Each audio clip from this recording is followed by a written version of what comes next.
Tapi bagaimana petani ini juga tidak hanya dapat keuntungan ketika panen, tetapi kebutuhan yang lain juga harus tersedia. Dan itu bisa ada fungsi saving dalam hal ini. Dengan harapan ke depannya bahwa setiap daerah itu mempunyai kekuatan pangan. Bukan ketahanan pangan lagi, kekuatan dulu. Harus ada sebuah terobosan baru bagaimana pemerintah itu bisa memenuhi kebutuhan terkait masalah alat tanam, alat panen, dan pengairan.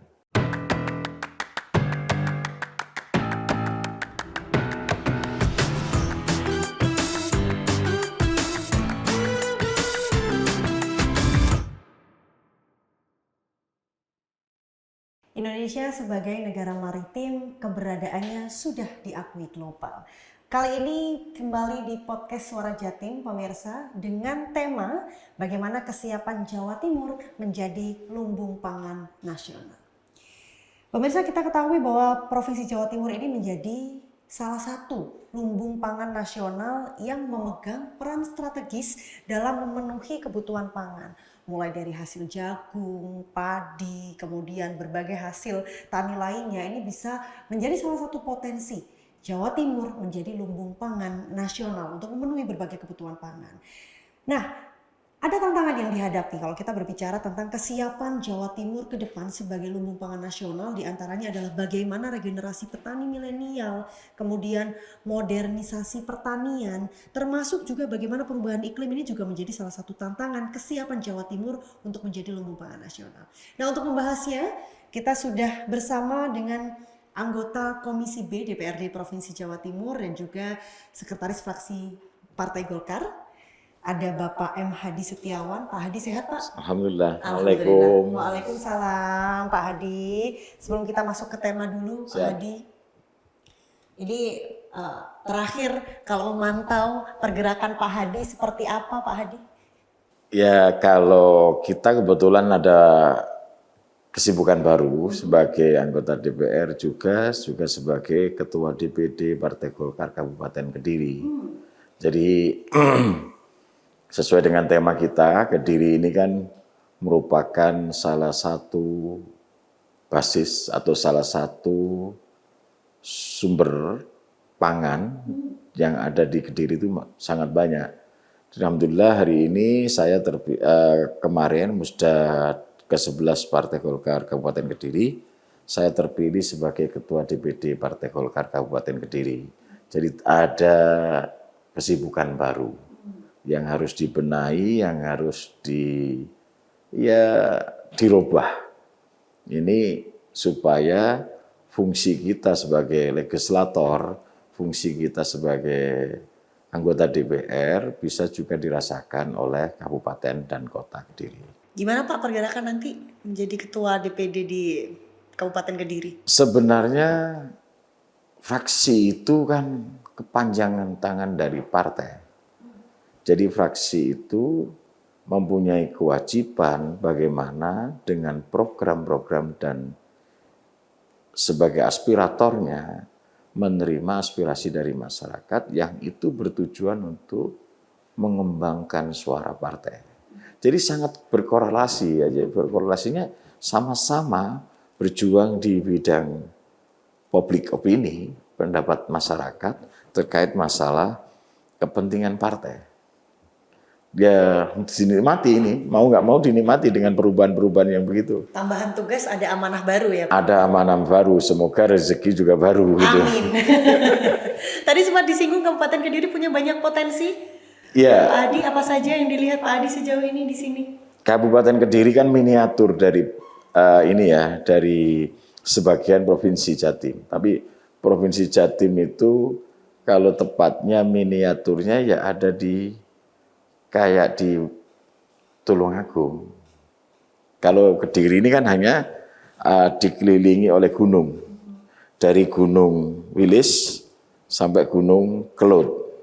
Secara panjang dan juga beraneka ragam di sana. Ada keindahan alam, ada juga sumber pangan. Kayak di sekitar Pagu, Papar, dan sampai sebelum masuk Pare, Badas itu pertaniannya bagus, kayen dan sebagainya itu bagus. Masuk ke daerah Mojo itu sudah masuk ke perkebunan karena lereng Gunung Wilis sampai ke arah Nganjuk. Nganjuk itu bagus juga pertaniannya. Pertanian padi dan pertanian tembakau juga ada. Cuma problemnya tadi, salah satu yang jenengan kutip tadi, ada musim yang mempengaruhi. Ya, perubahan iklim itu termasuk salah satu tantangan betul. ya, Pak Adi. Oke. Pak, tapi kalau kita melihat secara keseluruhan, kita potret sekarang di Jawa Timur. Oh, tapi sebelum itu saya ingat nih, tadi sempat disinggung kita ngobrol sebelum tapping, bahwa Komisi B ada yang dilakukan khusus nih berkaitan dengan potensi Jatim, yang berkaitan dengan nelayan tadi Pak. Apa Betul. yang sedang dikawal? Jadi kan lumbung pangan ini kan tidak hanya soal padi, tetapi yang ada di situ termasuk juga hasil bumi dari kelautan. Hasil kelautan termasuk juga itu menjadi sebuah kekuatan bagi Jawa Timur yang dimiliki Jawa Timur untuk menjadikan sebuah swasembada pangan mutlak ya. Semua kebutuhan bisa dipenuhi oleh Jawa Timur.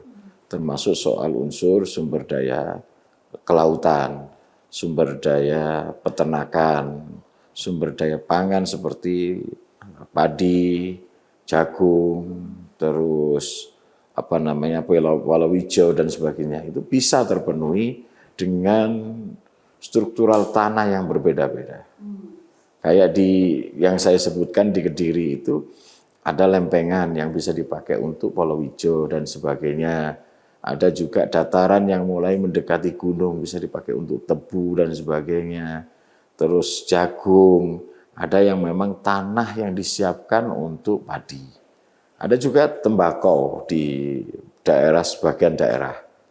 Itu saya rasa Jawa Timur ini akan sangat bisa mencapai dengan swasembada pangan tadi.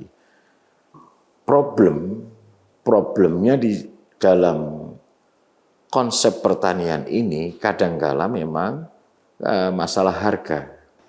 Iya betul. Masalah harga, tapi dengan kebijakan dari pemerintah pusat dalam hal ini Pak Presiden kita, Pak Prabowo, dari sebelum awal-awal dilantik ya, beliau sudah memutuskan bahwa padi harus harga 6.500. Ditetapkan harga eceran Ditetapkan. harga ini tertinggi ya Pak. Harga minimum pembeliannya. Dan ternyata hari ini padi itu tidak jadi 6.500, bisa sampai 7.800. Ini menguntungkan petani ya Pak? Menguntungkan petani, salah satu sektor. Tapi bagaimana petani ini juga tidak hanya dapat keuntungan ketika panen, tetapi kebutuhan yang lain juga harus tersedia. Dan itu bisa ada fungsi saving dalam hal ini. Fungsi tabungan, sehingga mereka itu tidak hanya nyaman saat panen, tetapi juga nyaman dalam kehidupan sehari-hari.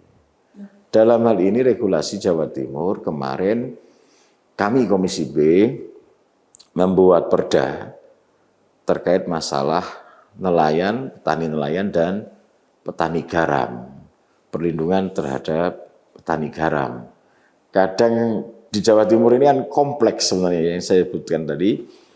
Selain dari ikan yang lautnya kita luas, pertanian juga bagus, luas juga persawahannya, ada perkebunannya, tetapi juga ada garamnya.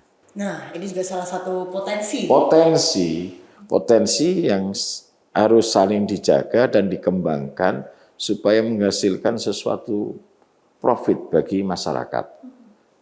Provinsi Jawa Timur lewat Komisi B kemarin sudah mengajukan dan sudah dikedok untuk menjadi sebuah perda di Jawa Timur terhadap perlindungan petani garam dan nelayan. Apa masalahnya akhirnya sampai timbul perda Pak yang ditemuin di PRD?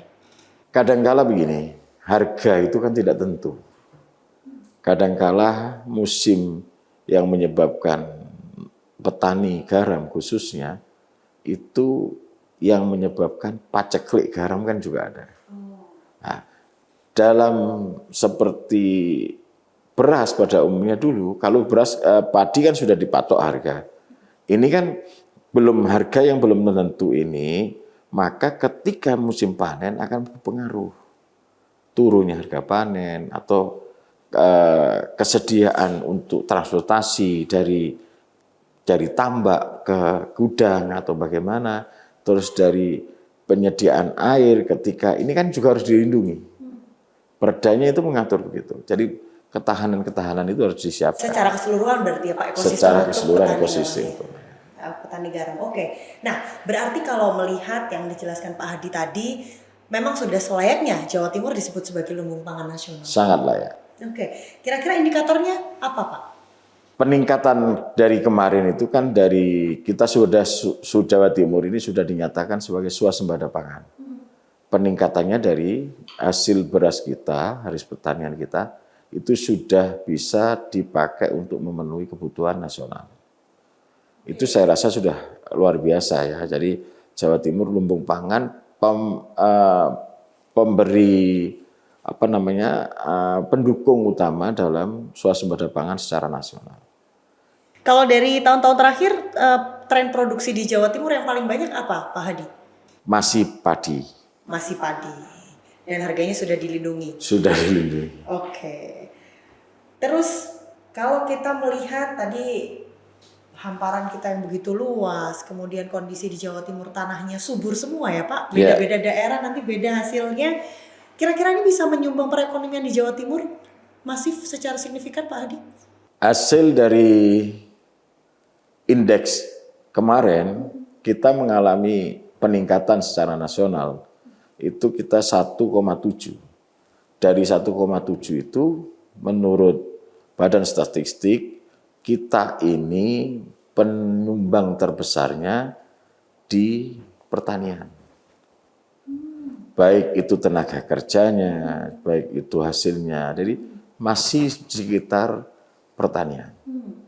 Dari situ kita harus bisa pastikan bahwa pertanian ini menjadi produk yang memang harus suatu yang kita pertahankan dan kita harus dukung kepentingan petani mulai dari sebelum menanam, pasca tanam, sampai soal harga.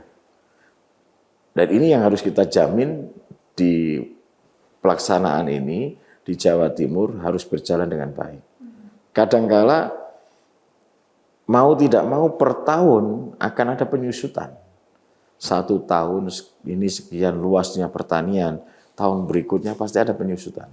Penyusutan lahan maksudnya? Penyusutan lahan yang mungkin disebabkan oleh kita berkeluarga, punya anak, pertambahan penduduk, itu mau tidak mau memakai lahan pertanian, jalan tol juga pakai lahan pertanian, atau memang ekosistem tanah yang mungkin juga harus dipelajari lagi, digali lagi kesuburan tanah supaya itu menjadi sebuah kekuatan yang terus-menerus oleh masyarakat. Berarti kalau dioptimalkan potensi pertanian di Jawa Timur, seberapa besar dampaknya untuk kesejahteraan masyarakat, Pak Hadi?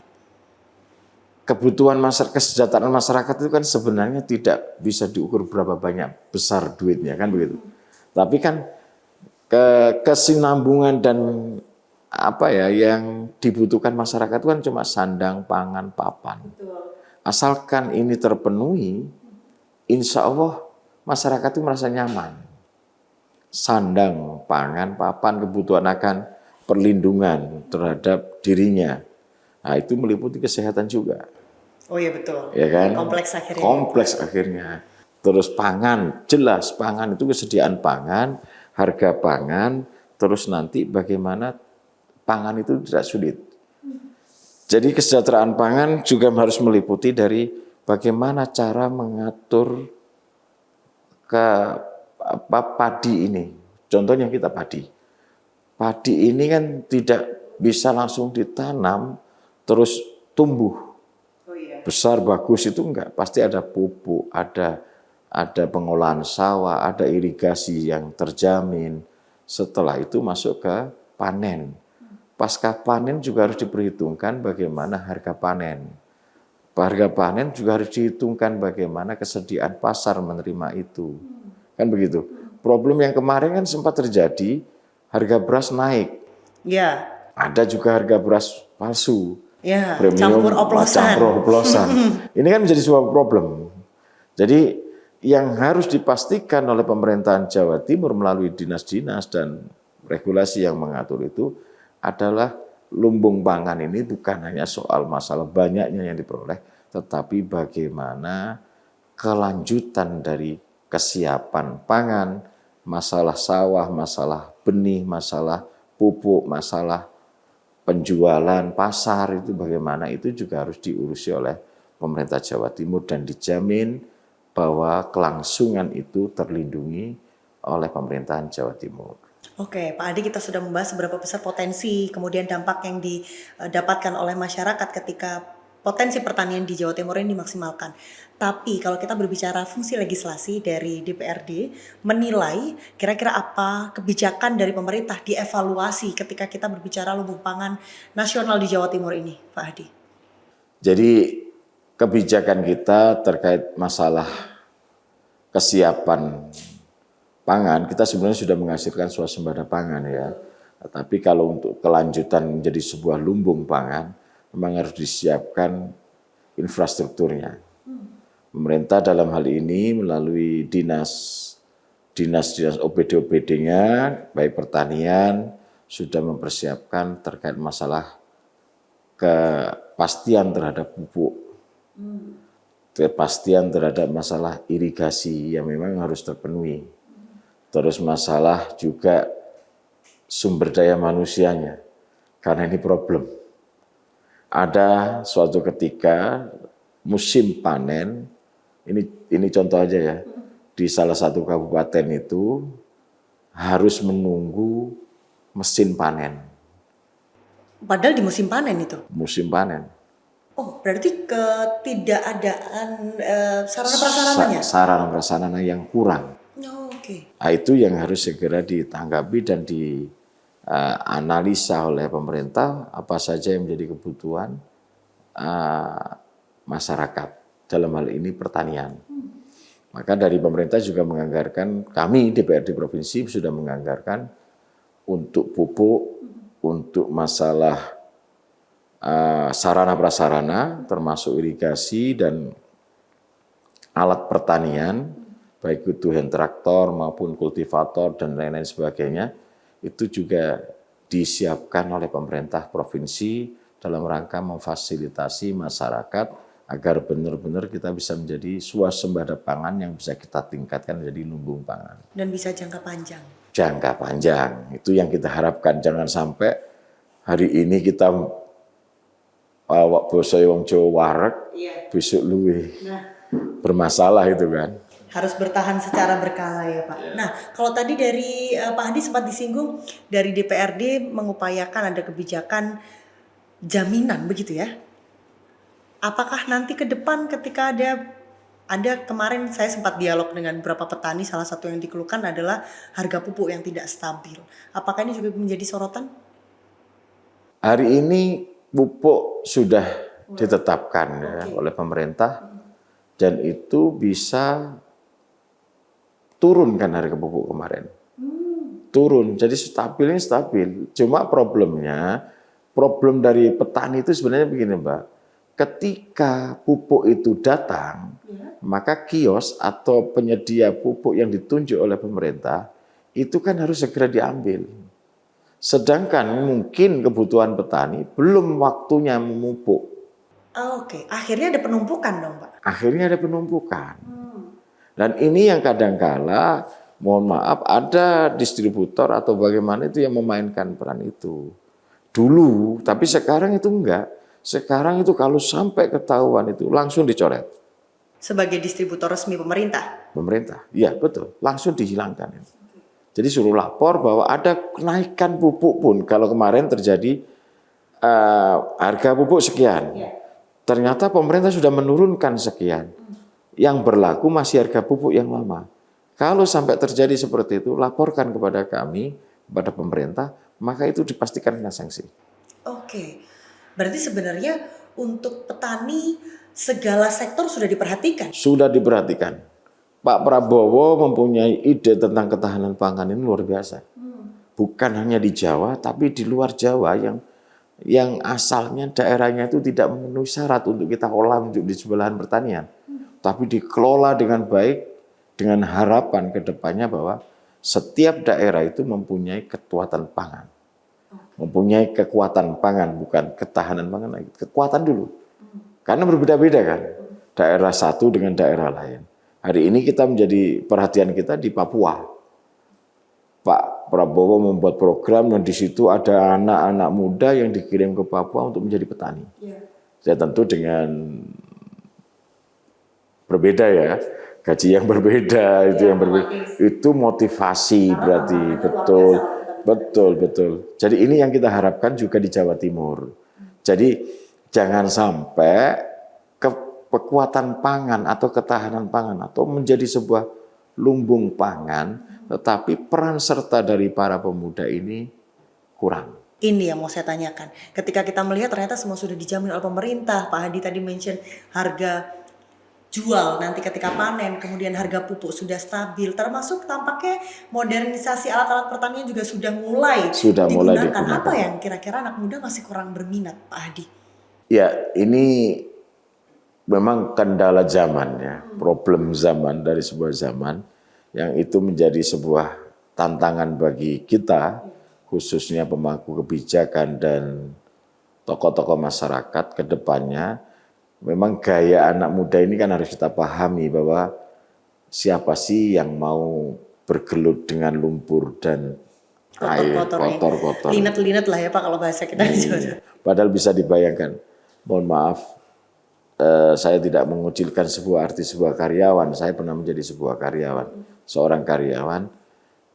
Mereka menjaga mall, misal gitu ya, atau toko. Berapa sih gajinya? Kadang ada yang digaji UMR, ada yang di bawah UMR. Faktanya seperti itu. Saya kapan hari itu main ke Transmart di Surabaya. Ada mainan untuk menjaga mainan anak-anak itu, digajinya cuma 800. Itu memang event ya, bukan gaji bulanan, event per event. Tapi bisa 1 bulan sekian, tapi ditambahi bonus, Coba dibayangkan kalau angka 800.000, kalau mereka bergelut dengan air dan lumpur tadi, itu menghasilkannya jauh dari angka 800. Kalau mereka mau meneruskan apa yang disampaikan oleh bapak orang tuanya.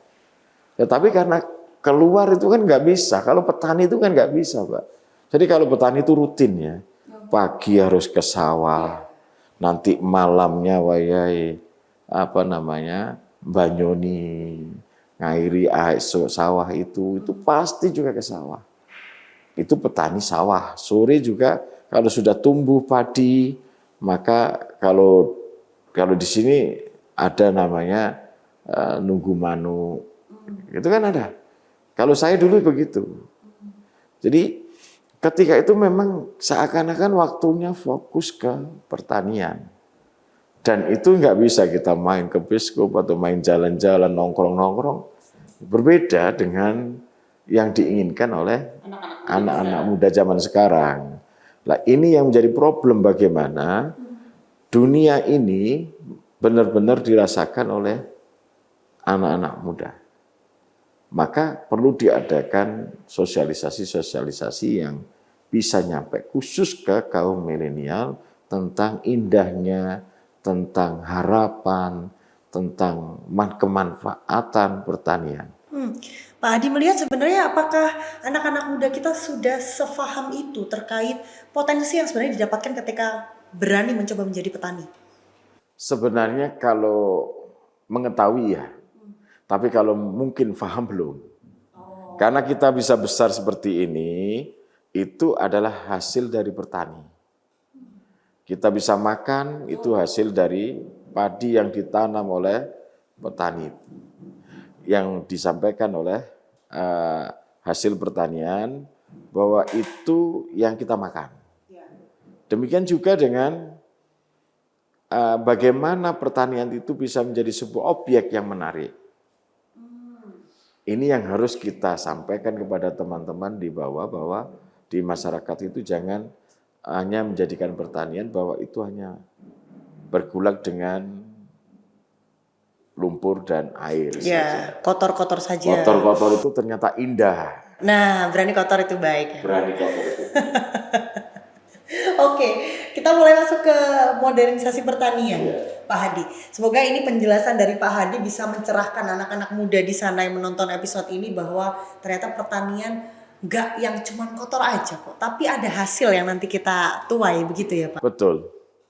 Jadi memang nomor satu harus ditempatkan bahwa manfaat itu di atas segala-galanya. Petani kelihatannya ya memang bergelutnya dengan lumpur. Tetapi hasil dari pertanian itu memberikan manfaat yang luar biasa. Kita bisa berdiri, kita bisa berjalan, kita bisa memenuhi harapan itu dari pertanian. Ada lagi juga bahwa pertanian itu mempunyai potensi penghasilan lebih. Bisa memanage dirinya sendiri, itu yang paling utama. Dari hasil pertanian itu adalah nilai keberkahan yang tidak dimiliki di sektor-sektor lain. Keberkahannya lebih besar daripada yang dimiliki di pasar, karena ada transaksi ya penuh itulah trik and trik. Kalau petani ini nggak bisa trik and trik, tanam, tunggui, sampai besar dipanen gitu aja, dipupuk sambil berdoa. Orang nggak ada menanam itu tidak dengan doa, dengan perbuatan baik tidak ada. Menanam padi pasti dengan perbuatan baik, hatinya pun baik. Ya Allah, moga-moga tumbuh, berkembang, nanti memberikan pupuk, semoga tidak ada penyakit. Nah, itu kan. Jadi semua yang terlontarkan di dalam pertanian itu adalah keberkahan. Ini yang harus digembor-gemborkan kepada adik-adik kita.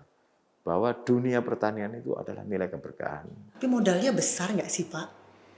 Ya kalau ngomong modal pasti ada. Maka pemerintah kemarin itu sudah mengeluarkan, pemerintah pusat ya dalam hal ini, Pak Kementerian Pertanian sudah membuat suatu program tentang kesiapan petani. Mulai dari penggalian sawah, dalam ini waktu itu tebu. Tebu itu digali sampai panen itu dimodali. Untuk tebu ya? Untuk tebu.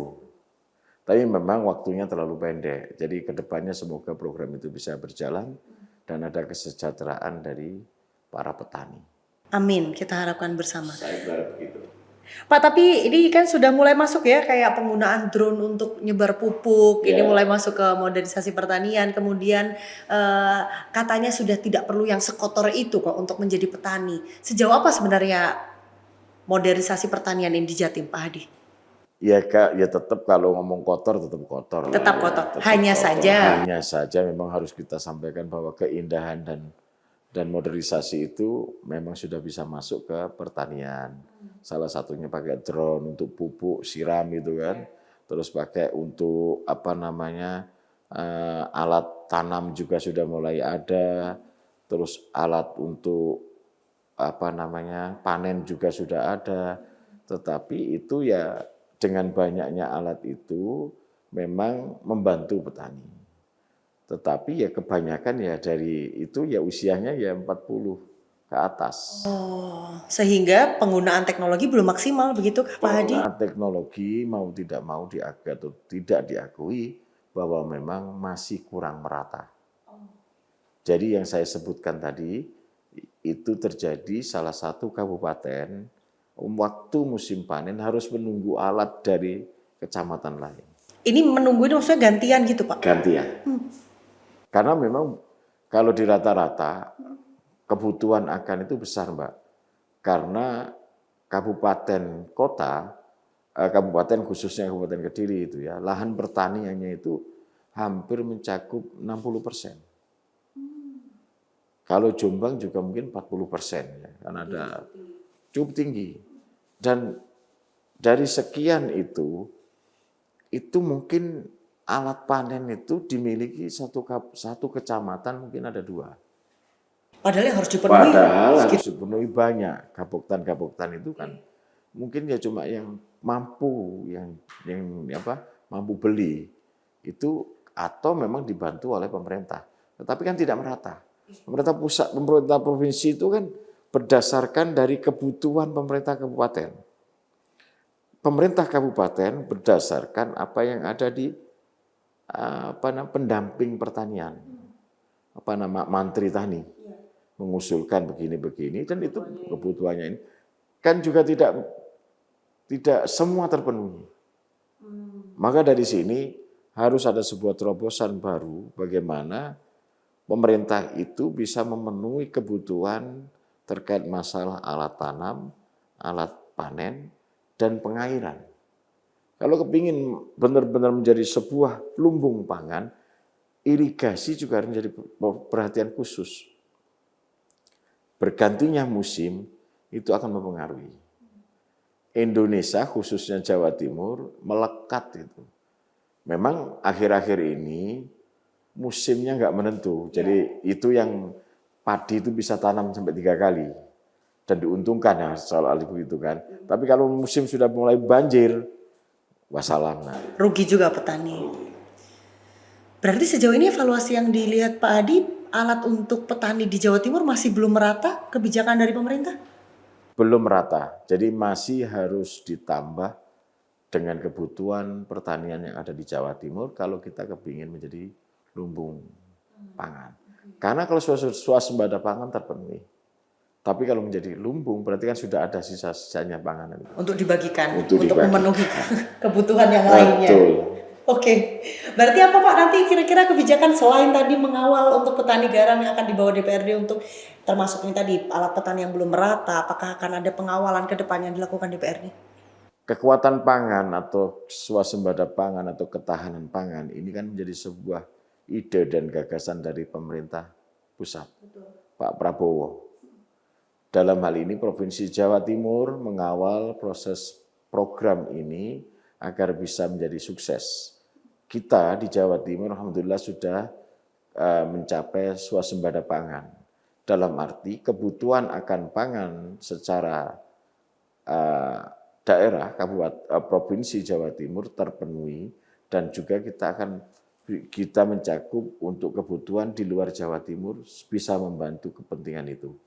Tapi untuk menjadi sebuah lumbung bisa dibagikan kepada masyarakat daerah yang lain, maka kekuatan pangan harus lebih kuat dulu.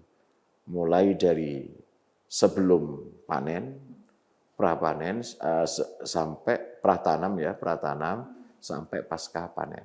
Ini harus disiapkan baik itu regulasinya maupun kesediaan peralatannya, sarana prasarana dari pengairan sampai pupuk dan nanti juga harus disiapkan soal pasarnya.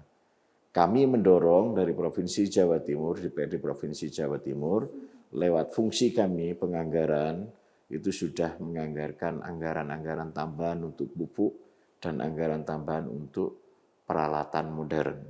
Supaya memang untuk memenuhi kebutuhan masyarakat Jawa Timur belum bisa mencakup semua.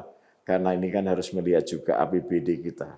Dana yang ada di Jawa Timur itu berapa, tetapi sebagian dana itu tetap akan kita gunakan untuk mengawal program dari pemerintah pusat agar swasembada pangan, lumbung pangan bisa tercapai. Dan Jawa Timur menjadi garda terdepan soal pangan yang akan bisa mengawal ketahanan pangan secara nasional. Amin, harapan kita semua. Pak Hadi, apa pesan untuk anak-anak muda biar mereka mau jadi petani, Pak? Ya, bagi teman-teman generasi muda, ingat darah kita, saya juga petani. Bapak saya, ibu saya petani, saya juga mengetahui caranya mencangkul, tahu caranya mencangkul, mengolah tanah, saya pernah melalui itu. Kita sebagai anak petani harus bangga terhadap luhur kita. Karena dari hasil keringat bapak-bapak kita, banyak orang menjadi pejabat, banyak orang menjadi bermanfaat, maka kembalilah kita urusi yang menjadi sebuah produk yang dipercayakan kepada kita lewat Bapak Ibu kita, bahwa itu adalah sebuah produk yang menjanjikan.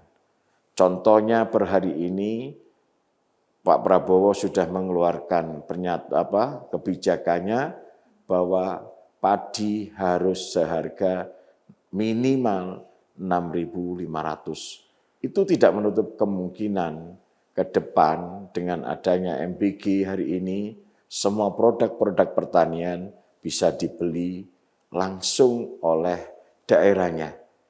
Jadi jangan khawatir kalau nanti ke depannya kita menjadi petani, kita hanya berkulit pada soal lumpur, tetapi kita akan bisa menjadi lebih kaya dengan mengolah pertanian. Terima kasih banyak Pak Hadi. Ini catatan penting untuk saya sendiri juga, bahwa melihat petani itu tidak hanya tentang kotor, tapi kita lihat dampak yang diberikan oleh petani begitu luas, dan kita bisa hidup karena hasil dari para petani. Terima kasih banyak Pak Hadi. Terima kasih. Ditunggu kebijakan yang selalu dikawal untuk kesejahteraan petani yang ada di Jawa Timur. Sehat selalu. Pemirsa, demikian podcast kali ini. Kita sudah membahas bagaimana potensi yang luar biasa dimiliki oleh Jawa Timur, dan mari kita jaga bersama. Saya Brenda Firda, mewakili seluruh kru yang bertugas pamit undur diri, dan sampai jumpa di episode selanjutnya.